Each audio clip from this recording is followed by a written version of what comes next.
இந்தியாவுக்கும் பாகிஸ்தானுக்கும் இடையே இப்ப போர் சூழல் தான் நிலவிட்டு இருக்கு. தொடர்ந்து மாறி மாறி தாக்குதல் நடத்திட்டு வர இந்த நிலையில இந்தியா பாகிஸ்தான் மீது மீண்டும் பல தாக்குதல்களை நடத்தியிருக்காங்க.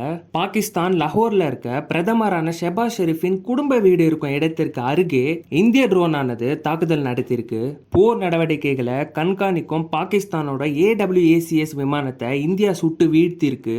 அதே போல பாகிஸ்தானுக்கு எதிராக விமானப்படை தாக்குதல் நடத்தி வரும் இந்த நிலையில கராச்சியை குறிவச்சு கடற்படையும் தாக்குதல் நடத்திட்டு வராங்க. தொடர்ந்து இந்தியாவோட எல்லைக்குள்ள நுழைஞ்ச பாகிஸ்தான் போர் விமானங்கள் இந்திய ராணுவத்தோட ஆகாஷ் ஏவுகணைகள் மூலம் தாக்கி அழிக்கப்பட்டிருக்கு.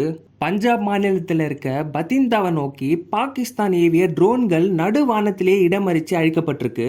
இதுக்கு உதவியது S-400 ரஷ்யாவோட most advanced air defence system. இதை வச்சு 600 கிலோமீட்டர் ரேஞ்சில் டிடெக்ட் பண்ணி 400 கிலோமீட்டர் ஸ்ட்ரைக்ல தாக்க முடியும். அடுத்து ஜம்முவில் பயங்கர சத்தத்தோட 2 குண்டுகள் வீசப்பட்டதா தகவல் வந்திருக்கு. அதை தொடர்ந்து ஜம்மு அண்ட் காஷ்மீர்ல மின்சாரம் துண்டிக்கப்பட்டு எல்லையில இருக்கக்கூடிய மக்களுக்கு எச்சரிக்கையும் கொடுத்திருக்காங்க. அதே போல பாகிஸ்தானோட எல்லை பகுதி மக்களையும் வெளியேற்றப்பட்டதா தகவல் வந்திருக்கு.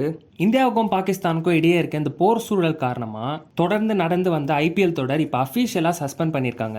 இந்த தாக்குதல்களின் காரணமா நிறைய சிவிலியன்ஸ் தான் பாதிக்கப்படுறாங்க. ஸோ எல்லாரும் சேஃபா இருங்க. மேலும் சட்டம் தொடர்பான செய்திகளை தெரிஞ்சுக்க நம்ம சேனலை சப்ஸ்கிரைப் பண்ணுங்க.